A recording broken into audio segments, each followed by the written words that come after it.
Live exclusive national radio commentary of Swansea versus Manchester United this Saturday afternoon from 5. Game over! Official partner of the Barclays Premier League. Wow! Talksport. Hi, I'm Willie Thorne and you're listening to Hawksby and Jacobs on Talksport. Yes, you certainly are. Joining us in the studio now, the 2010 World Long Drive Golf Champion, Joe Miller. Joe, good to see you. Yeah, great to be here, guys. Yeah, it's we've just been watching you in action, Joe. The 2011 event has just taken place. You came close, but didn't quite do it this time, sadly. Yeah, that's right. Got beat in the semi-finals this year by an American guy called Carl Walter.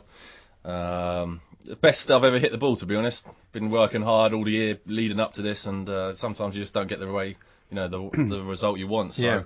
Bit of a disappointment end, but I couldn't have done much more, to be honest. It was a good year. A lot of people have been asking what kind of distances we're talking about. I mean, your win in 2010. How far did you hit the ball then? 2010 was 414 yards into a slight tail headwind. Sorry. Mm-hmm. You're talking about sort of ball speeds of up to 225 miles an hour, and club speed around 150 at the moment. Did you hit it straight?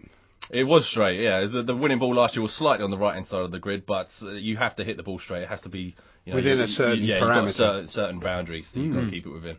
The technique, we're just watching it here, and it is a traditional kind of shot off the tee, but there's a kind of bit of brute. I know you're reluctant. There's kind of shades of Happy Gilmore without the run up. There's a lot of flexibility involved. Yeah, there is a lot of flexibility. The way I look at it, you have to have a good, fundamental golf swing. You have to have the boundaries, but it's the sort of the foundation. But then it's just added speed that will make that ball go that bit further. So the run-up thing, I don't think that actually works. Have you tried it? I haven't tried it yet. I'm going to stay away from that one, I think. You almost swung yourself off your feet in last year's championship, though. Yeah. I mean, you put so much into it. There's a lot of speed that goes into it, and you get criticism, people saying, that's it's an ugly-looking swing, or you shouldn't be. But you swing at that sort of speed, there's going to be certain changes to the look of it. What's your short game like? Very long? I can putt the ball as long as I can drive the ball, put it that way. That would be a killer. It's a bit like when you see these guys in music shops who can do all the Eddie Van Halen, but then you ask them to play Rock Around the Clock, and the fact, your short game's pretty good. You're a scratch golf. Yeah, I am, yeah. It's quite good. At the moment it's obviously a little bit rusty because I've been concentrating mainly on the long drive stuff. But I can play a good round of golf, and obviously next year I'll be playing a lot more sort of golf because I'll be doing a lot more charity days. That's a lot of sort of stuff I do now. So this route you took, this long drive, how did this come about? How did you sort of hear about it? I got into it basically. My dad gave me there was a leaflet that come through to the golf club one day, just going about obviously a normal day, and then there was a leaflet I said saying the World Long Drive Championships, try and qualify and go from there. And the first event I ever done was at Stoke Park. Went down to that, didn't do too good, come back the following year and ended up winning the European Championships. And from there it just went on from there, went into Vegas, got sponsorship, and I've been doing it ever since.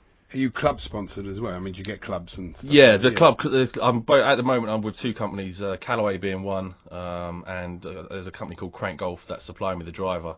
And we're just. And that's the driver you use. Yeah. The driver I use at the moment it's an American-based company.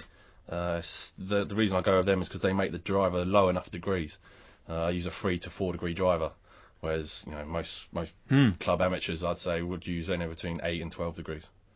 That's the amount of loft. That's the amount of loft that you hit the driver with, yeah. Wow. So you want less loft on yours because you want it to go straight. That's right, yeah. The faster you hit the golf ball, the more spin that you'll produce, which basically will mean the ball will go into the air, too high.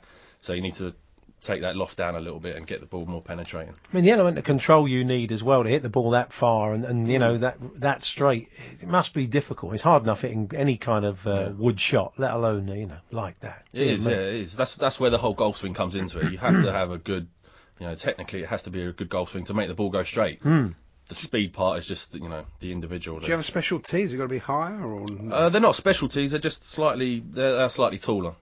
Tee it high and let it fly is the old motto. Since for a bit of fun now and again, do you boys say, okay, let's give it a go with the irons off the mat? Yeah. I mean, do you just what are you like to be on the big drivers? The putter's the good trick. I say I can hit a ball as long as I can drive it. That's actually true. I can hit the putter shot 300, 350. I've hit it before. Yeah. So that's a bit of a trick shot that I do sort of during the shows and things like that. They don't expect it, and then So the idea of getting on the par 4 with a putter from the tee. Yeah, that's good. That's a nice idea. very nice Yeah, idea. that'd be a great trick. it is wouldn't a good one.